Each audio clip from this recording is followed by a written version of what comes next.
Yo guys, welcome back to the Fryday podcast. I'm your favorite host, Big J. I'm RJ. And today we got a bit of a different episode. We got a very special guest, Lean Cuisine. Very special. What's going on, Thank you very much for coming on. How you doing, guys? You're Appreciate right. you coming down, bro. Thanks very much for traveling down. Wait, before we start the episode, I just want to do a quick shout out. Big up Gypsy Lane Oh, Chippery. yeah. Gypsy Lane Chippy. They just turned 50. Yeah, man. And they're our newest sponsor. Biggest sponsor. Best chip Best in chips. Leicester. Yeah, best chip shop in Leicester. 100%. So big up them. We'll probably go there after. That's it. I'm hungry. Yeah, we're definitely going there after. That's it, bro. So yeah, I think we chose to do this episode because it's something we feel strongly about. Definitely. 100%. Personally, I think I didn't say this to you before, but I think we're gonna have to do the same episode soon, but without the thing on your face, because I think that's where the culture and where the government is heading. Obviously, Germany's become legal recently. So, do you want to just tell them what Lean Cuisine is and how it came about? Lean Cuisine essentially is a concept where I use cannabis and the terpenes, the flavours of the herb to enhance food. So I don't necessarily always use it just for the high, I use it for the taste. So I'm bringing a taste sensation which I think people haven't experienced, not just in the UK but all over the world really. Terps are used in cooking throughout herbs, mint, thyme, rosemary, all of that stuff. But what people don't know is that cannabis offers so much more in terms of flavour. Instead of just the THC bit in it. Instead of just getting high, man. It's about food. I've got a passion for food and I have a passion for weed. So, Great combination, man. Combine them both. food-wise, did your career take off with anything to do with food, or is it No, just a I mean, personal I've always passion? worked in the food trade. I've always had bits and pieces to do. I mean, I took a long time. I started my career as a trainee chef. So I was trained up at an early age as a chef. I worked in restaurants and bars and clubs throughout my youth. And then I got a family, and it's kind of that industry is really fit for purpose for raising a young family. It's antisocial hours, long hours. So I came out of it for a little bit. But then life takes turns and twists, as you may know. And yeah, When you get older. Yeah. I get older, and I 100%, kind of learn that what I want to do in life is something that I enjoy, something that I'm passionate about. It's not just about, doing the grind, working the system, 9 to 5 job, paying bills, getting a mortgage. I don't believe life's all about that. And I think the herb's given me a different perspective. In terms of when that. did you start tinkering with the cannabis side and the food? So when did it So kind of come together? I was made aware of a coffee shop in Birmingham called High Vibes. Okay. I started going to High Vibes, and then I realised there was a community around weed, and people made me aware of festivals.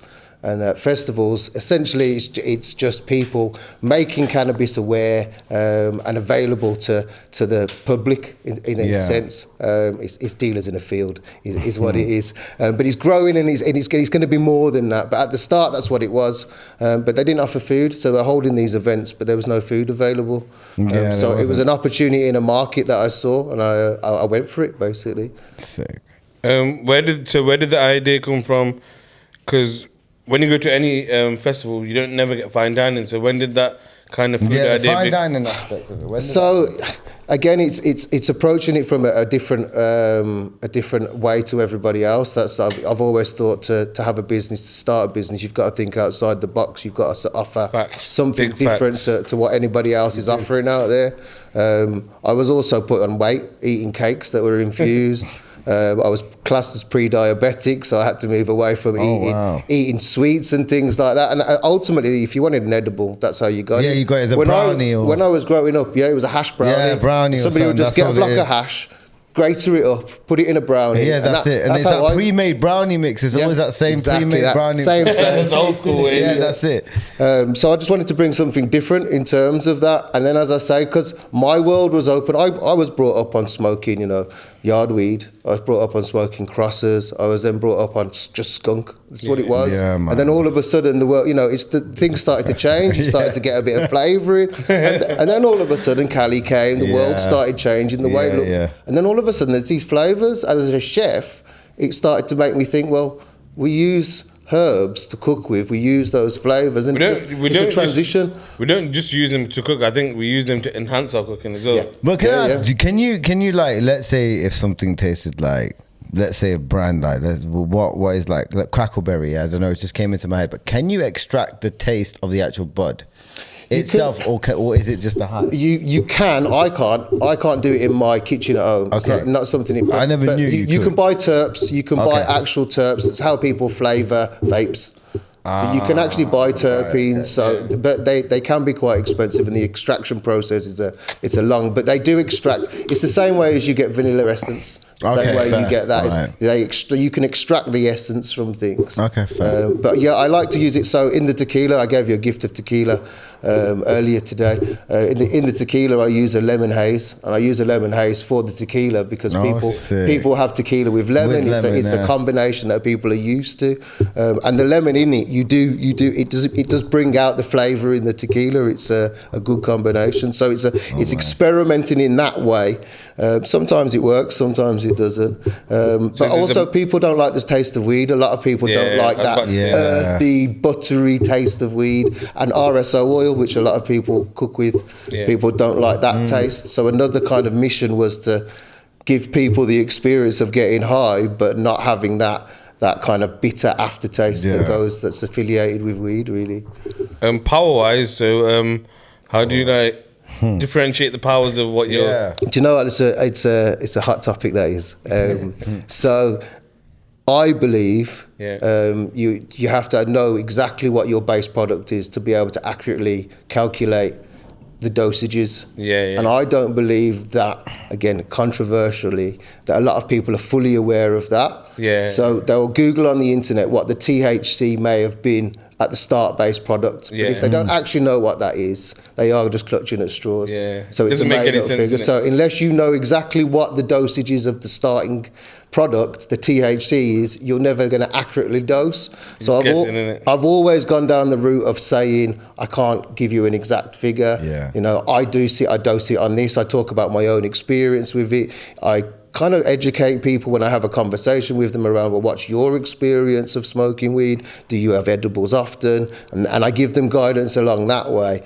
But I find that I didn't sell as much because people want you to tell them with almost certainty, even if you're not telling them the truth.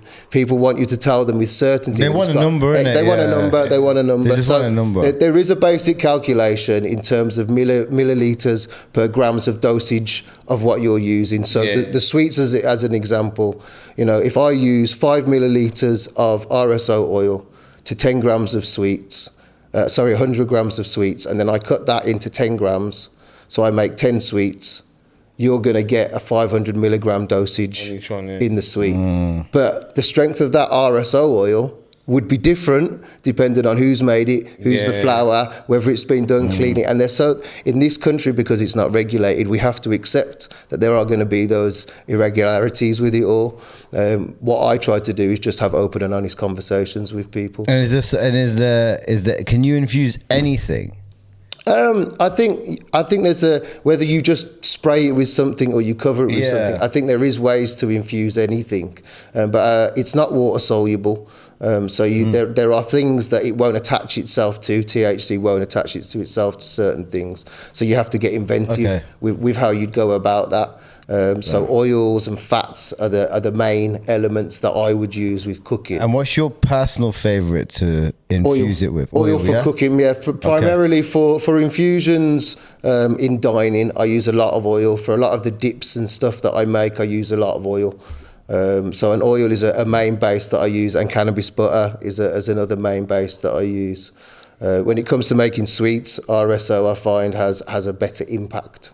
In terms of hitting where it needs to hit for the price range that people want to pay for it as well, because ultimately it is a business, and you know, I have to buy products in to be able to make products, depending on how I source that product, how I get that in, whether I'm able to make it myself, whether I have to buy it elsewhere, will be dependent on how what factors that exactly. Definitely 100%.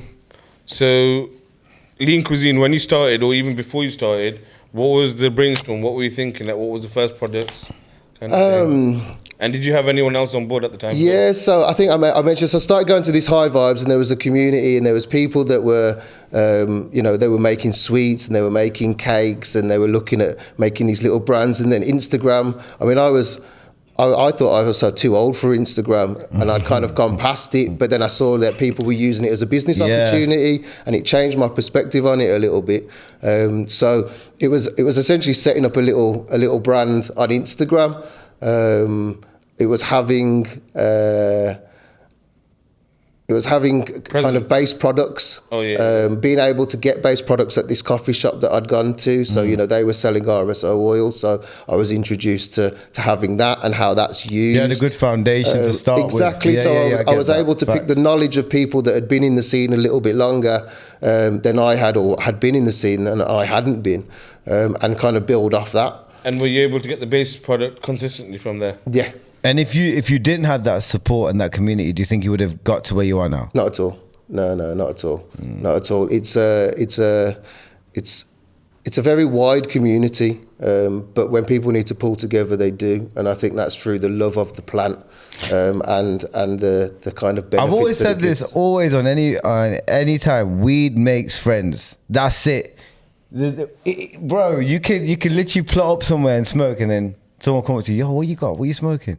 And then you always have a conversation with that person, and then like, where you from? And it's just like, it's a social drug. It's just a social drug. Do you know what I mean? It's crazy. So do you know, before you went to that coffee shop that you mentioned, what was your perspective on it? Did you know that this community exists, or did you just think, people just have their little groups and stuff? No, well, I knew the world was changing, and I knew that there was underground clubs, but I saw them more as kind of like, I don't know, almost like a shutter club where you just go and you get your weed and you leave, and there was no sort of community built around that. Yeah. It wasn't like a social club, you thought? No, it wasn't more like, now you've got now popping up everywhere, you've got harm reduction centres, haven't you? And it was, in a way, it's similar to how you would sell one of those. It's a safe place where people gather and build a community and consume medicine, or get high. Just get high, man. Some people just want a safe place where they can just get high. That's it. That's some people just want that. No, but it's not just that. It's obviously it is that, but it's not just that. It's like some people, like, they're nervous, they have nervous anxiety, and they don't want to really go and see a shotter because they don't trust people. They've never really communicated or like even spoke to people along them. Yeah, because you normally the person that you get the weed off is always the same stereotypical dude. It's never gonna be like, oh hey, you're right, yeah, cool, no problem. It's never gonna be that guy. It's never gonna be that guy. So I think it gives them like a safe place, but. Legal cannabis, how do you think that's going in this country? Where do you see it going? Well, I am a prescribed user of medicinal cannabis. I am starting to feel like I need to advocate it the way it is. I don't think there's enough awareness. I got denied of it all. How many times have you tried to apply? I went as soon as I heard about it. You tried the key jump thing, I ain't gonna lie. So obviously I heard I broke my shin bone. I started using that as a thing, and it kills every now and then. But obviously I ain't been doctors for it, and they go, you need to go to the doctors for a certain issue for 3 times minimum, and then they can then consider. What I did was I just paid the £100 because I was like, look, if we don't pass you, we'll give you the £100 back. So take a chance, why not? Anyway. Fuck it. So they said no. So I'm going to try again soon. I'm going to give it 3 more months. No, listen to them, their advice. Go to and then I'm going to. No, they add to the list all the time, and obviously there is set criteria that has to be followed, and. I don't want to take away from the people who genuinely do need it. Yeah, no, 100%. But the list, pain obviously killer is a prime example. Yeah, massive. And if there's a genuine issue for yourself. Yeah, literally, I snapped my shin bone. I couldn't walk for 2 years. Yeah. You know what I mean? So and I've been smoking for a very long time. Yeah. So, and obviously I couldn't I don't think I could. Do you know what it is? Yeah, it's for a lot of difficult. It's people, such a hard cannabis thing. is like self-medication. That's literally what it is. I was isn't going it? to say, my Yeah. dilemma is I'd have to stop smoking for them to find out what the problems are, for them to then Yeah, prescribe yeah. it to me. You know, that's my difficulty. But I've been to the doctor many times for many different issues. But I over do my think a life. lot of people smoke it for the wrong reasons, and some people What is the wrong reason? like some people like just smoke it because it's just like social peer pressure. Do you know what I mean? It's acting bad. Yeah, but It's not bad. our- You know, not you do our get age, that. bro. Not at our age, but this is why it's got such a bad reputation, bro. Oh, when they're younger. Yeah, when they're younger, it's always is. But- The UK will never look like. I wish that like every time. Never, that's where I think you're wrong. You know, when you say never, yeah, never say never, because I don't think in my lifetime. I genuinely feel. no, I do. think we will, bro. It's just, Legalization, full legalization in your lifetime. I don't think so. I do. What do you think? Decriminalisation. In my lifetime, nah. Yeah, yeah. Yeah, decriminalisation, I believe, will definitely happen again because of the balance. The balance. If once you get to a point where society sees it as a medicinal drug, yeah. because more people have it medicinally than I hope not. that's the. I pray that's the case because at the end of the day, I mean, I'm at that point now. I'd rather go into a shop, pay taxes on it now, rather than go link some next man that's got it. Do you know what I'm saying? I mean, if you move to a different part of the world, you would have it in your lifetime. yeah, though, so you 100%, can't yeah. argue that it's not in Yeah, your yeah, lifetime. It's no. happened. Can we get the tubs out by any chance? Yeah. Grab that bag, please, one of you guys. Yeah. Go on, Raj. Oh, wait. Let him grab the tubs out, innit? He knows where they are. Quick intermission. Not even an intermission. So basically, if you've seen this before, this What's is... this? Yeah, I've seen this. Yeah, This is prescribed. These are the prescribed tops. I think, I feel like a lot of our viewers Yeah. don't know this is a thing. They don't know this exists. And They don't. You know what it is like. You know what the NHS don't really show. Just don't that- know. They Just don't don't open talk them. about it. Yeah, they won't open it. No, they just don't talk about it. They literally do not talk about it. And that's the thing. No, like it's been legal on the NHS for how long now? Do you know? Well, it's legal in the UK. Yeah. To get a prescription on the NHS is very difficult. These are Okay. private prescriptions. So- you do have to pay privately to go through consultation. Yeah. But it's still a prescription, just not prescribed on the NHS. So I just have to pay. Now, pay in for terms it. of obviously a lot of our viewers probably drivers and smokers. Yeah. Now, let's say if I was to have this in the car and I've smoked a couple of hours before and I'm going to, let's say somewhere Shopping. and let's say shopping, and I get caught, and obviously the feds pull me over, they do a test, and they find, okay, yes, we smell cannabis, this, that, the other, and I say, hold on a second, this is my medical grade cannabis. You can see that it's registered to myself. This is what I got prescribed, and this is prescribed to me. Yeah. What would happen to me? So that's again, how long's a piece of string? Every police officer is different. Every Oh, police really? officer has a different understanding. So I can't tell you exactly what, but my understanding of the law around it is, well, first and foremost, it's not smoking.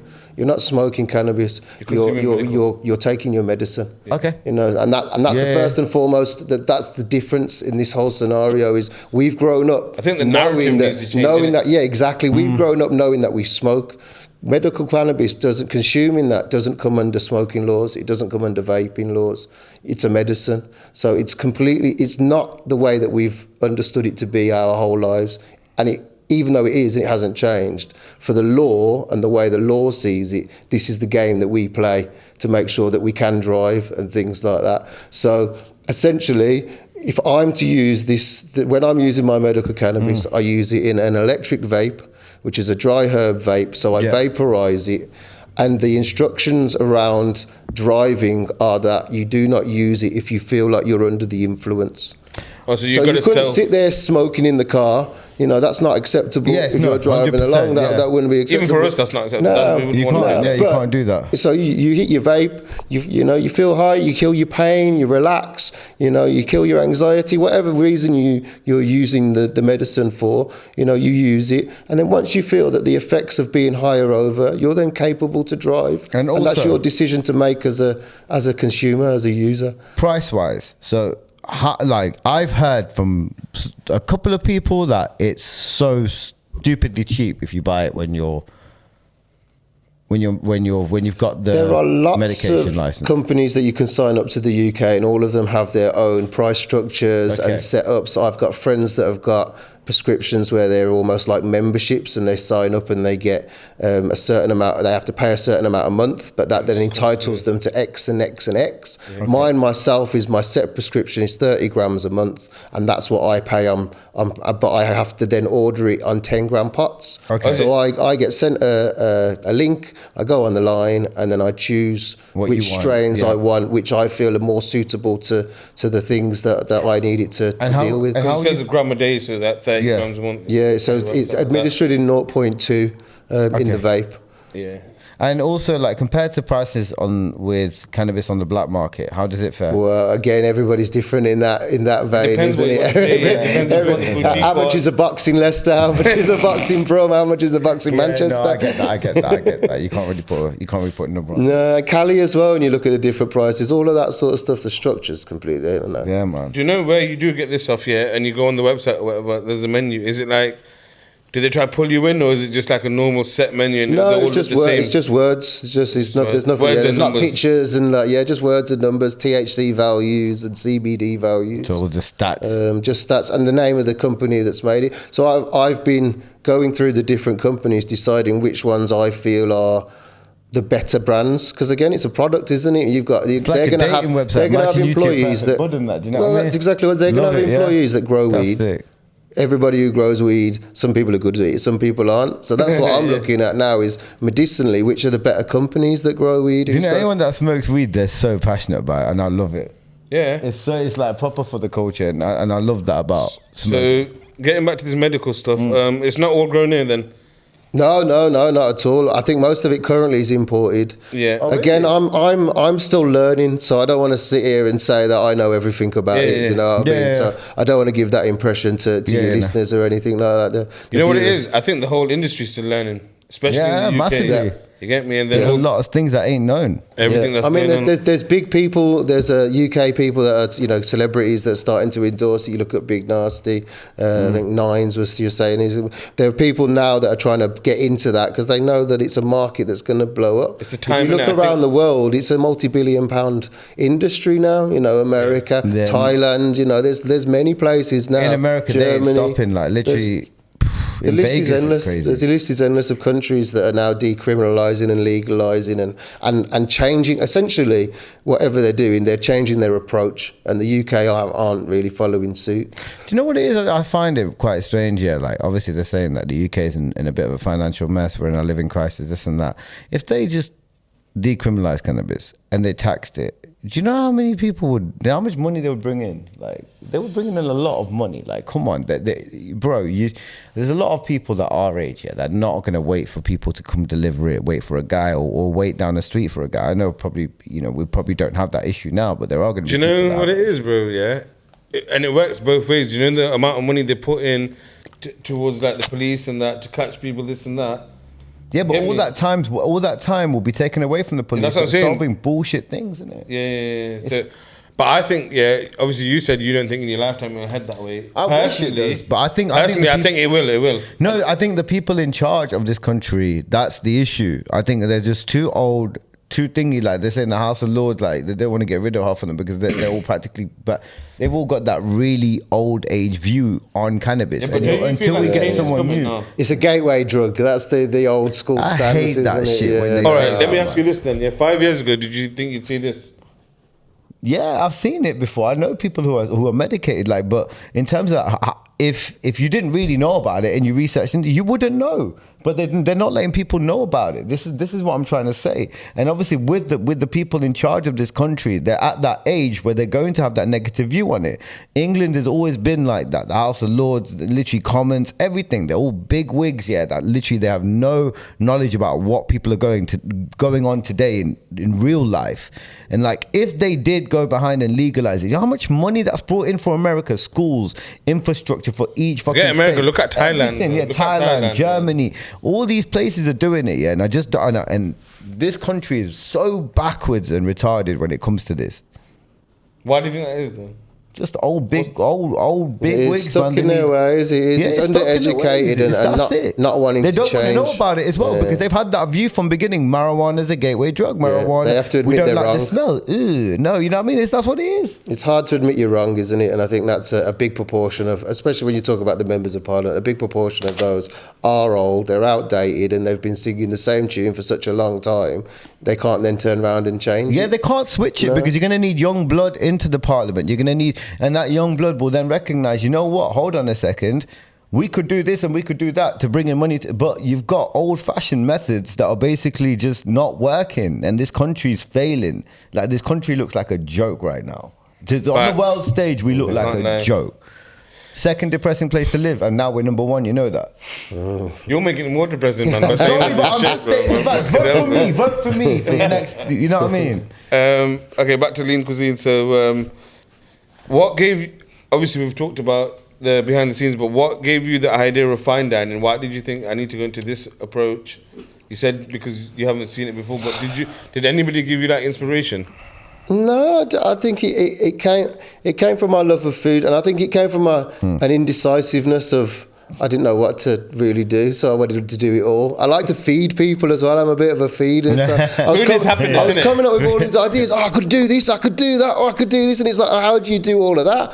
We could do a 10-course meal. To do a 10-course meal, you can't do it as, you're going to have bangers and mash, and you're going to have shepherd's pie, you're going to have steak. People can't eat that amount of food, so you have to reduce it down. So I guess that's where it come from. Is I wanted to give everybody a sample of everything that I could possibly do, and infuse and look at this and kind of, and I suppose to break that down, we had to turn it into a more of a fine dining experience. And learning to infuse and learning to use cannabis as into food, was that a learning curve for you, or did you already? Yeah, and it's still a learning curve. I mean, I like to look at what other people do. I like to speak to people and get inspiration from how they do things, but I don't think there's a set way. A big thing in infusing cannabis is decarbing. A lot of people believe that you need to decarb weed to activate the THC, so in which case you have to put it in the oven, you have to bake the cannabis first, and my method isn't that way, and I do something a little bit different. I've experimented. I'm not going to divulge exactly the way that I do, obviously, but it works, and people get high my way. So for me, I've dispelled a kind of a belief that people have, and still don't believe me to this point. And I mean, I think maybe in my process it is decarbed in a certain way, but it's not done in the way that it's done standard. Yeah. Creativity wise, then, so have you ever created something that people maybe wouldn't eat that if it wasn't infused? If you know what I mean. I think it's harder to sell infused food than not infused food. So when I've done festivals in the past, people, I'd always give them the option of, you can have this infused. So whether it's mac and cheese, whether it's, crispy chicken wings, whether it's noodles, whether it's whatever we were doing, we'd start off with that's the base product. And then we could infuse that. And we'd always infuse it free of charge. So we'd always say to people, do you want that infused? And if you do, it's free of charge. I believe in I love getting people high. I get great pleasure of turning up at places, with high quality cannabis, hitting dabs and just getting really high. You can't literally, you can't beat it. No. It's literally food and cannabis go hand in hand. You just can't. Do you know what I mean? It's like salt and pepper, innit? Yeah, that's it. Like one and the other. I mean, the green goose, the green pig goose. People are scared of the green goose, and I think it's because it's vodka and because it's obviously infused with cannabis, and people have that perception of if you're drunk and you smoke a joint, you're going to spin out. People don't like the combination, but to dispel the belief, if you have a shot, you don't get drunk, do you? So all you're doing is having a shot. But if you have an edible, you do get high. So this vodka it's the mixture of both. You get the enjoyment and the taste of the vodka. You get the experience of having something you've never had before, and you get high, but you don't get drunk. Everyone I spoke to about edibles, that they literally, they're like, I can't hack edibles, man. I can't hack edibles. All right. I remember. No. So what I say is I can't hack edibles. It's the, when you're smoking a spliff, or a joint. When I gave you that brownie, that story just came into my head. I'm sorry. Obviously, when you're smoking, you know when you're high and when you're not. So once we had an edible just before doing an episode. And I think, I don't know what the strength of it was, but fucking, I must have gone home, like, ate my From food, Birmingham as well. Scrumptious Yeah. cakes and bakes, man. Yeah. gone to Yeah. sleep, and then fucking woke up in the middle of the night, and fuck, I thought I was going to die, like I said before, and I was in my boxes, I started walking around the garden and shit, man, it's fucked, man. And that was my bad experience. That's, man. a, good, what that's a gives me- good edible. I like that. Yo, them brownies were so nice. I text this guy the next day, like, what the fuck was doing that, man? That was some crazy edibles, though, man. All right, so where do you see Lean Cuisine in the next year and the next 5 years? So I mean, I've had a year off. Really, I lost my license, and it kind of not being mobile and being reliant on other people. I don't handle that very well. So I've had a bit of a setback in terms of growing the business. Okay. I've taken it on. I had a chef, and we had some people working with us, and I've kind of gone solo with that now. So I've started afresh. I've got a brand new menu, and I'm looking to launch that very, very soon. So I'd like to think over 2025, I'm holding more events. I'm getting out more to other people's events, doing pop-ups and visiting people's homes. I'd love to start getting private chef bookings, going to people's houses and doing my infused meals in people's houses. So how quick can you infuse a meal? If you can go to like people's houses. If I've already got the base products, yeah. If you're not having to make the base products, they take hours, they can take days. So with the base products, let's say someone booked you out to go to a private chef. Well, how long does it take? I can cook a meal in 20 minutes. Oh, for real? Like that. Oh, yeah, shit. yeah. You don't, depending on what it is you want. A lot of prep work. Again, you've got with catering, a lot of the work is prep anyway. Yeah. So depending on the meal, if I'm turning up and having to cook steaks or fish, or I wouldn't really want to whack things in people's ovens and then just stand in the kitchen and wait for it to cook. That's not how I'm operating. Really. You just mentioned you got a menu, so you got your set menu, and then can I choose? Say I want curry, for example. Yeah. I don't know if you have that in the menu, but say I want to do curry, and you come to my house. Is that possible? Yeah, so again, when it comes to your private dining experience, it's negotiable, isn't it? I have my own menu, and I like to do things my own way. The event that I'm working on it's an interactive event. It's and again, I don't want to give too much away, but it's an interactive experience. We were talking about earlier about how cannabis brings people together. So my concept with the interactive experience is to give people this culinary experience through interactive kind of dips. And again, I don't want to give too much away, so I'm not going to talk about that. That'll be there in due course. But with private events, it's we can negotiate, we can talk about what it is you want. I feel that I'm capable of infusing anything. And again, what sort of experience do you want? How high do you want your guests to be? But this is the dream. Whilst I've had a few events, again, I'm still growing, I'm still building. So these are the dreams, and I'd love to get customers on board where it becomes a regular thing and something I could do as almost a living. That would be fantastic. 5 years, if all things were well and it was legal. The dream is to have a restaurant, to have an actual restaurant where people can come, sit down. Unfortunately, I don't think smoking's ever going to be capable if they've banned it. But they're banning it in smoking areas now. Yeah, outside on the streets. Just on the street. Outside on the streets, bro. You can't smoke. Yeah. Like the thing they're banning it, bro. Outside clubs and pubs. Like you can't smoke outside on the street. They're going to have robots going around looking for smoke. And you think it's going to be legalized in 5 years? Yeah, man. Nah, All right, so let's talk about. Can we talk about the football yesterday? Yeah. No, so you went to a game. So again, having recently been prescribed medicinal cannabis. How recently, if you don't mind me asking? So I went through the process at the beginning of this year. And how long? So it takes maybe about 3 months to get to the final bit where you're actually getting it delivered by the postman. So I think it was about July this year where I finally got my first prescription. Again, I'm a stoner, so don't quote me on dates and times and things like that. And they were real doctors. Could have been last year for all I know. No, it was more recent than that. Official. It's you have a consultation with a GP, and that GP has to then go away, to a committee, and then they decide as a committee whether or not you qualify for the prescription that the GP is going to do. So so being new,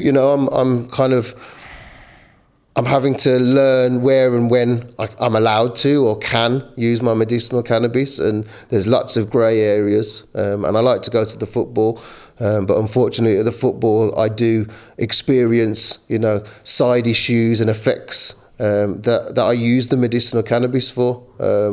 And so I wanted to find out whether or not they'd support me with that. Turned up at the club. And no, in fact, I emailed them in advance because I didn't just want to turn up and just start vaping, you understand? So I emailed them in advance and I kind of explained the situation to them. Any replies? And I got a reply. The day before we were going to go, and it was very constructive. They said that they wanted to help, they want to work with me, and they'd send somebody to speak to me in the ground. Oh, sick. And so I'm going there feeling very positive, I'm thinking, they're gonna talk to me about what my issues are, how they can support me, how they can help me, but it didn't quite pan out that way. No. And I think communication got broken down, and I'm yet to find out the ins and outs of it. But to kind of keep the story short and sweet, the guy told me that I couldn't do what I wanted to do and was basically restricting me and my rights under equality laws and disability laws, and he was very undereducated, but made a scene, and I wasn't prepared to stand there and have an argument. The whole point of me sending an email was so I didn't make a scene. Yeah, exactly. You could have turned up and then done what you did because it's in your rights to do. You took the right steps, like you took precautions. Even when people doing this, it's sad to see like no one's educated on it. Like that's your medication. Yeah. And when you say that you tried to do it and he stopped you, did you spark one and then he said you can't do that? No. So he came. Didn't even get to that they were supposed to come and see me before the start of the game, and he came up maybe 10 minutes into it, and I was already put out by that point because I'm not, I've paid to watch the football. They're not putting it on for me. It's not free. I've paid to watch it. Now you want to talk to me about what I'd already tried to approach you about a week before via email, and it's kind of, so that put my back up a little bit, and he led with, well, you just can't do it there. You can't do it there. And I wasn't prepared to continue the conversation and make a scene. And I wanted to watch the football. So I almost gave him a get out of jail free card. I allowed him not to dig a big hole for himself. If the circumstances were different, you would have... I think there's a time and a place for it, and I'm happy to have that conversation with them when there's not, 20,000 fans there. I'm where I was standing on the stairs towards the back of the ground. I'm surrounded by a couple of hundred fans, and he's made a scene. So these fans, there's a big football game going on, but they're not interested about what's going on the pitch. They want to know what I'm saying. Why is this guy pulled me out of my seat? Why is he talking to me? They're all looking at me. They all want to know. So I wasn't interested in making a scene, and. For me personally, just meeting you like that, I think if the circumstances were different, you would have literally made him understand how it works, why it's like this, and the legalities behind it. I agree with you, but you know when to pick your battles. So I've obviously sent the club an email now regarding the issue. And in regards to kind of addressing it with certain people, there's certain people that are ignorant and they'll never listen. And he was doesn't matter what you say. The way he approached the whole situation, given the fact that I'd already sent them an email, we'd already discussed that I was going to be there, he should have come towards me and at me with more hospitality. Yeah, no, I should have. It should have been, respect, with more dignity and kind of been a lot more delicate in the situation, given the laws around it are very, very grey. They have to tread quite lightly, I believe, and he didn't do that. So I believe I'll pick my battles wisely, and to stand there arguing with him, he would have just carried on telling me no. Absolutely. So you have to pick your battles wisely. Some people can be educated and are open to listen. Interestingly, when I sat back down and you asked me about using my vape, I've told them I'm going to be using it. So I couldn't then back down even though they told me not to. So I used it, and fans around me would obviously smell it, which is why I raised it in the first place, was that I thought the club might have that as a problem. Yeah. Do they want to work with me? And interestingly enough, the fan next to me said, "Oh, that smells nice, mate." And he said, "What, what's that about? What's going on?" And I said, and I explained the whole story to him in the same vein. Yeah. And he said, "Oh, medicinal cannabis. He didn't know about it, and I've told him all about it, and I'm going to help him get a prescription. He's took my number." So interestingly, in reverse, West Brom are now going to have 2 guys with prescriptions working together. Then they're going to have 4, then they're going to have 8. Exactly. And I put that in my email to them as well. Is I'm just one of many people. There is a change happening, and you need to adapt to that change, just like we had to adapt to every law change that has happened in our lifetimes. Just like we have to adapt, whether we like to or not, to transgenders, to everything like that that's changing in the world. Laws are changing. And businesses have to adapt to that. Nothing they can really do to stop it. Exactly. They've walked themselves down a HR nightmare is what they've done. Facts. All right, so dosage-wise, you talked about microdosing before. When we're having a drink, say we're having a drink, when you're too drunk in it, or when it's hit you. With weed, is it different? You can't for someone stop who ain't. Once you're on that lift, you can't so stop. there are ways to kind of control the high that you're having. CBDs are used to control the effects of THC. Oh. So providing you're using the right dosages, you can get a balance. Yeah. Oh. Again, there are points where you will have gone too far, and you start to feel giddy, and you can't just take a THC for gummy and then you're all right. The THC gummy would have to process. But if you have a THC sweet and then you have a CBD gummy following it, you're going to lessen the effects of that THC. But everybody's different, and how your body adapts to THC or CBD is different. On a daily basis. The more you eat THC or consume THC, the bigger your tolerance becomes. But then if you're having a bad day, or you've not had any sleep, or you've got a hangover and you try and smoke a zoo, it's going to hit you harder than, if you're feeling fresh and you've had a good night's sleep and you get up and you do a good day's exercise and then you smoke a zoo. It's a different high, isn't it? It's a different feeling. So I just think there are so many different factors that affect the high. And it depends on the person and the time and the place. And where you are. Yeah. Definitely, for real. Products-wise, what's your best seller? Or what's your top What's seller? your favourite product? So again, I'm rebranding, I'm relaunching. So right now, I've got the Twister, which I've brought with me today. You know what? Yeah, think outside the box. This is think outside the box. Yeah, it's hard, bro. I love it. That's what means think outside the box. But do you want to explain it? Well, grab them out, man. Grab them out. Have a look. So the Twister essentially is a handcrafted sweet. It's based on the ice cream, the Twister. So a 90s favourite. Actually, do you know what it reminds me of now? Now I've seen it again. What? They actually do an air freshener, innit, just to do. Do that? Yeah. Have it in your car. You're right. Yeah. Oh, these twisters are hard, man. But I hand make them, so I hand roll every bit. I handmade every single one. I've made hundreds That of them. is sick, man. Look at that. But you get lots of times, it's like meditation for me now. I get lots of times to think. I get lots of times to develop. So as I started making the twisters, I started making the games that go with the twisters. Again, trying to bring out that kind of, that thing that cannabis I feel should do is bring people together.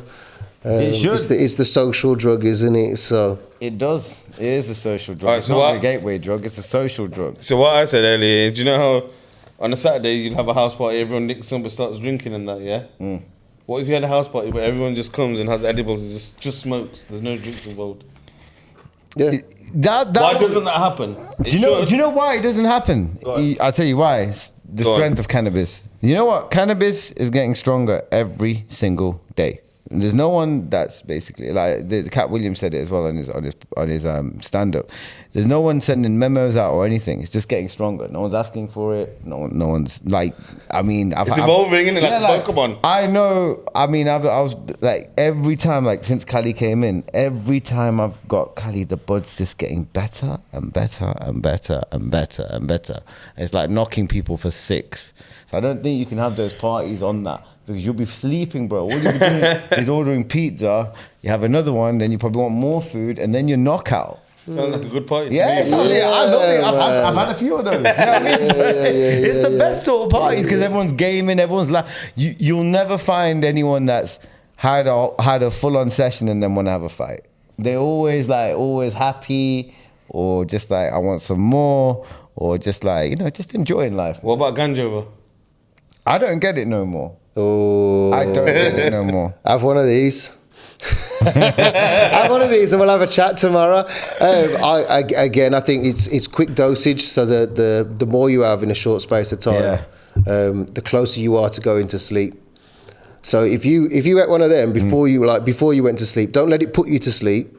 You eat it and then you go to sleep. You're gonna wake up with ganjova because your body has to process it. Yeah. It's not like a hanger. It's nothing to do. Your body processes it. You know what? Though, and it doesn't get rid of it. It holds on to it. Your body's hold on to cannabis. I believe in one thing, microdoses of stress. Now, if I have, I've had ganjovas before, right? So if I wake up and have a ganjova, I know I'm forgetting something. My microdose of stress level is going to get high, and I'm going to make mess ups through the day. In the morning, like I'm going to lose my keys, I'm going to misplace my phone. I hate it. I fully hate ganjovas, bro. Honestly, I'm the worst. So why don't you get them no more then? Literally, because obviously, I don't really do it. Like flower, I don't smoke Monday to Friday. Only on Saturday and Sunday. When I do it on Saturday and Sunday, I do it early. So I don't smoke really late and then wake up with it. So I used to be able to smoke late, and then now I don't. Now I don't even smoke on Monday to Friday when I get home. That's like a personal choice, and you. It's obviously I got the pen, but the pen hits nice, and I don't really get a ganjova with the pen. But I feel on Saturdays and Sundays, if I link or whatever, my last zoot will probably be about 7:00. That's it, and then I think that doesn't allow to give me a ganjova. Yeah, that's exactly because your body processes it, and then you're not high. Of the time that I'm smoking, it won't allow. It won't. If I smoke straight away, then go bed, I'll wake up buzzing. Of course I will. I'll wake up loppy jalopy. Yeah. Do you know what I mean? Like straight up. You know what? I forgot to ask you a question before. You know, when we were talking about the RSO and the base product, why have you never looked to do that yourself? I have. Oh, you have, yeah? I mean, again,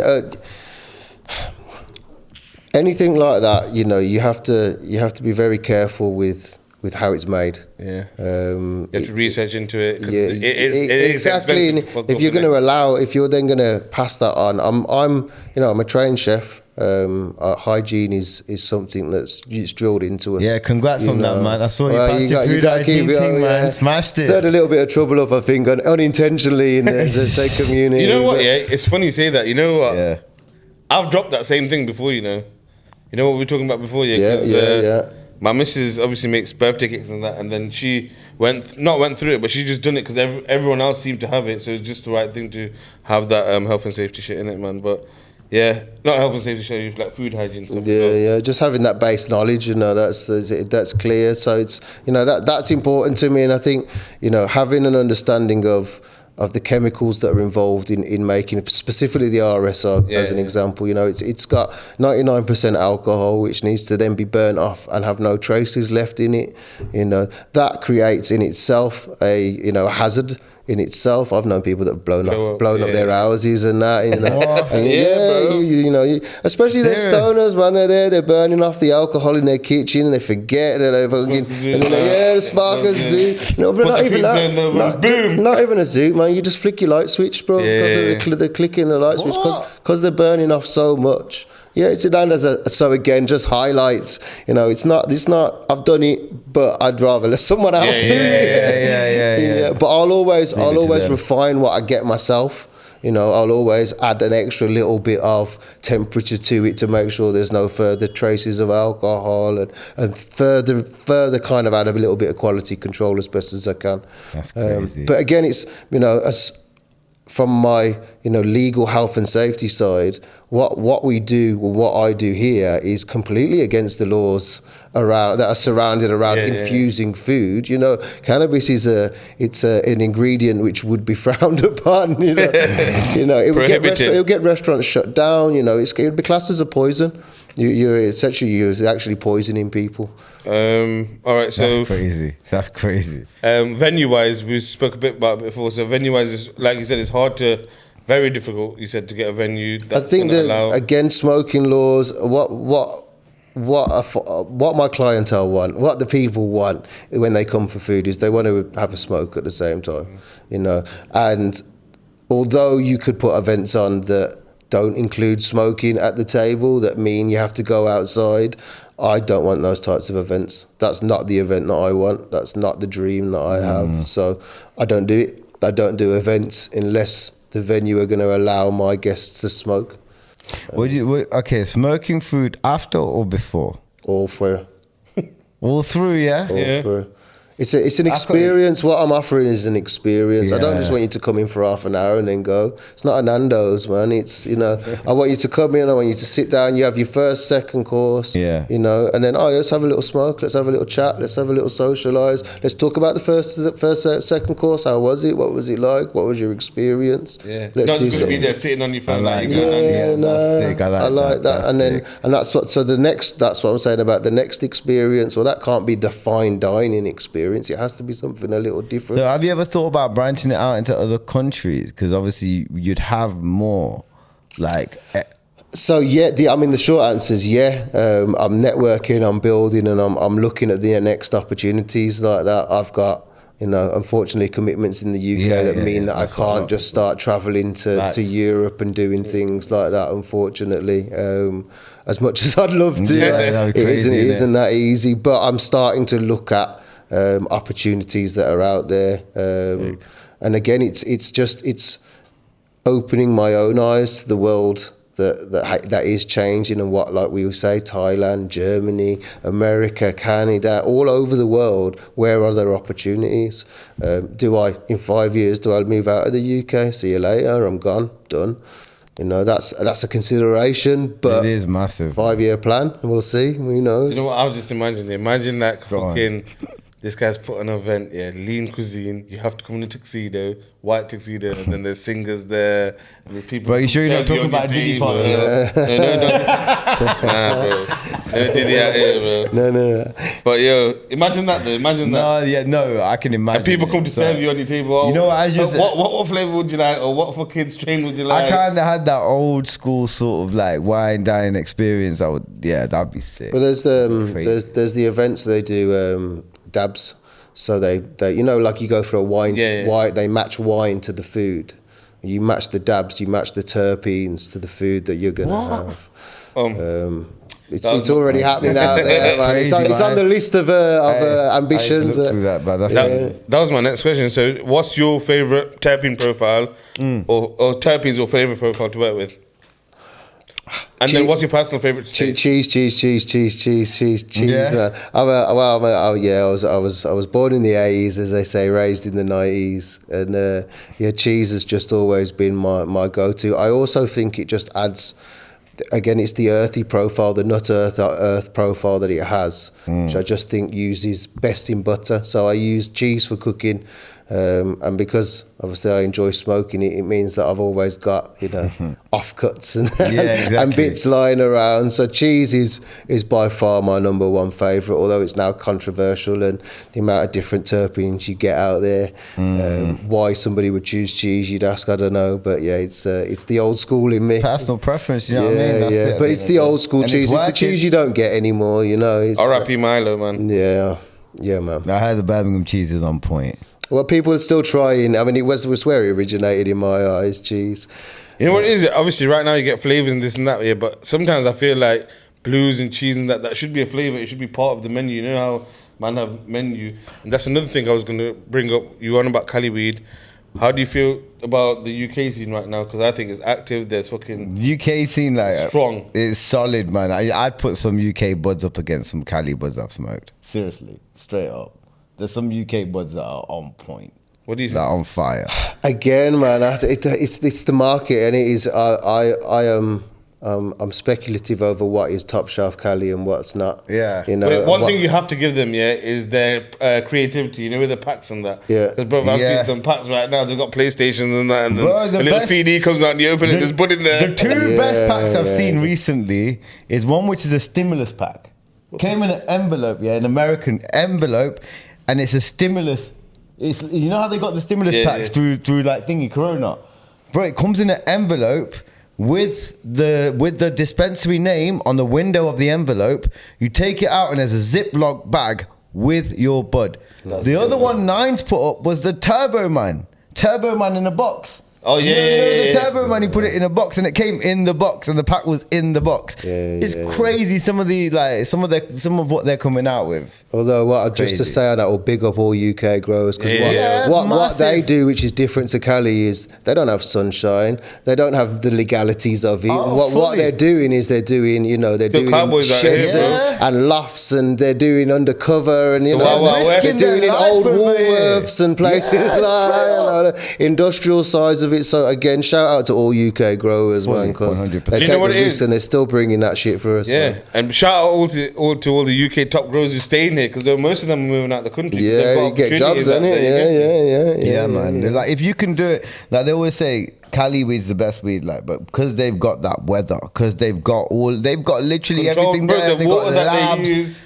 it's mad, bro. Everything. Like I went to Vegas and I went to Area 15. I think it was Planet 31 or Planet 15 or something, and it was like an Apple store for bud. They had a fucking thing in the back making edibles, and it was a big machine. It's crazy, and you're looking at it like, what the fuck? But they had the head start, man. They had the jump. They've put the money into it, and that's the thing is, like, if you got to believe, man, the UK's always been a leader. It's always led in lots of different things, motorsport. It's led in industrially. It's led a lot of things, and if it just put its time and effort into weed, we'd be one of those leaders as well, man. But yeah, it's coming. It is coming. I believe it's coming. Bro. I pray it is, bro. Well, thank you very much for traveling down. Time up already. It's gone quick, man. I personally think we're going to have this episode without the mask next time. Yeah, very man, we've soon. got to do it 100%. It's coming that way. Good luck for the future. Yeah, good luck for the near future. Down, guys, man. Nice one. Appreciate it. Thank you very much for the gifts as well. Yeah, man. Respect, man. Try that THC chili infused oil, man. I've been thinking about that. That is a sick idea, so we're definitely going to play that. Oh, 100%. Yeah, man, get on it. You know what? What we'll do it for the next. We'll do it on the next podcast. Yeah, we'll have that. We'll video it and then we'll do it on the podcast, and we'll release it after the podcast is done. All right, come on, then. Yeah? All right. Facts. Big up Mama's Kitchen. Yeah, man. Big up Imbrief Designs, Man-Made Barbers. Man-Made Barbers each and every time with the fade. And big up our newest sponsor as well, Gypsy Lane Chippy, the best chips in Leicester, period. Yo, it's facts, yo. They got awards in it, man. Stand on that, no problem. Big up Flexi Vehicle Hire each and every time. Yeah, man. Big up Pyro 2. This week we have the Air Max 97 camos. Sick, they look cold. Look like they came off Call of Duty, man. The patterns dropped again, so if you got them, someone's looking for a size 9.5. I tried. I know someone that did, but I tried. Make sure you like, comment, share, and subscribe. As always. And also actually follow on Instagram, because we were doing a giveaway at 3K. Yeah, man. And watch out for the new merch dropping. Honestly, the new merch, I promise you, is fire. Trust me, the caps, hoodies, hats, everything. Yeah, man. It's going to be 10-10. Thanks for tuning in. It's a wrap. Peace.